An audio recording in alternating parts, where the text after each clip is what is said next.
Well, I know in doing research, so you're a basketball player, football player. Outside of wrestling, are you a fan of other pro sports currently? I mean, I don't know that, so I figured, hey, let's get into, Donovan Dajek's mind and see outside of wrestling and the things that he does as far as his career and then, work that he does on his, full-time job level.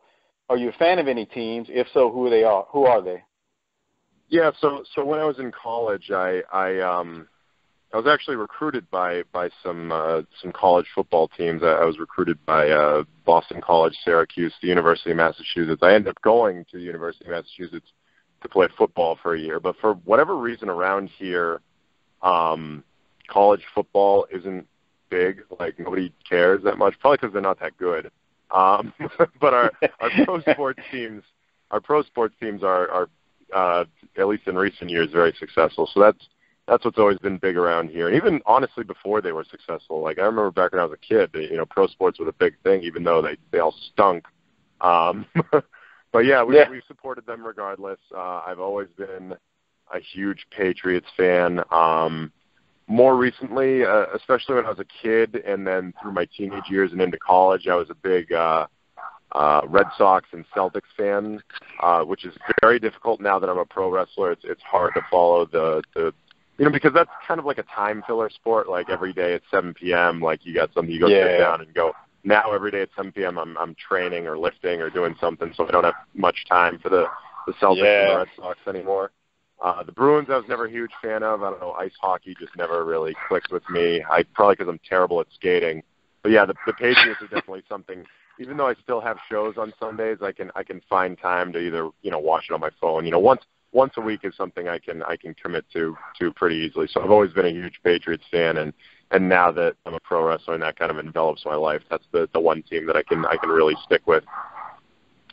Yeah, football in general, like you said, is easy to follow. I mean, I'm a college football fan, NFL fan for the most part. Well, I follow my teams, but It's like you said, it's one day where with basketball, in baseball, it's so hard because you have a game every day, or in basketball every other day or every 2 days.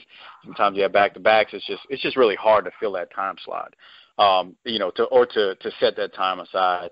That's why I was just curious more, like I said, on the, everybody, they'll get on these podcasts and we'll ask questions related to wrestling, which I do have some, but just to get into the mind of you and the things that you like, that's why I asked that. So I'm not surprised that you're a Patriots fan, though. I'm not surprised that you're a Patriots fan.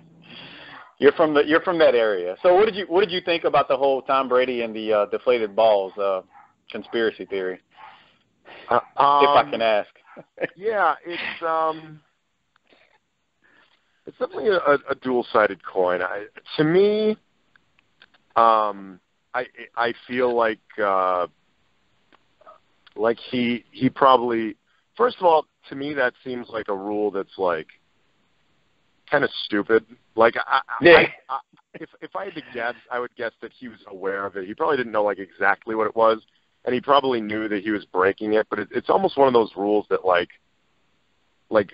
if it were me, I wouldn't like care that I were breaking that. Like when I played, for example, to give an example, when I played basketball in college, I prefer the basketball to be a little softer, a little more deflated because I'm a big guy. I don't shoot as much. I like to palm the ball.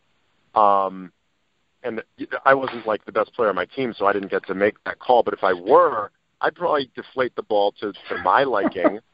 And does that sound illegal to me? Yeah, it probably is. I'm not going to go like seek out the rule and look in the rule book because that's a dumb rule. Because to me, like, anyone's allowed to do that. Like, why shouldn't people be able to play with the ball at whatever pressure they feel like playing? Because to me, that's not some sort of distinct advantage. That's a comfort thing. It's not like adding something foreign to the ball. Like I'm going to put some sort of grease something on the ball to make it go faster or something like they do in baseball. It's literally like if you want to play with a completely deflated flat ball, you should be able to do that. I don't think that's going to give you an advantage. Or if you want to pump the thing up until it explodes and it's as hard as a rock, that's not going to give me an advantage. That's just whatever you happen to prefer. So to me, it's a dumb rule, and I imagine that he was probably aware of the rule and probably just didn't care that he was breaking it because it was so stupid.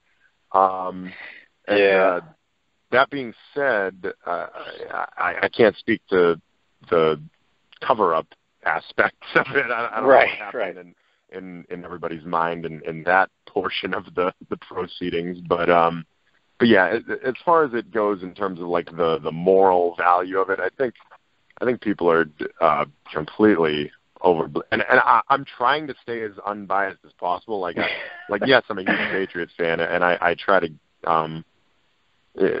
I'd say more often than not, when Patriots fans are like freaking out about stuff and they're complaining about the refs or whatever, I often err on the side of not being a homer and saying, all right, you know, the Patriots do get a lot of calls, and yeah.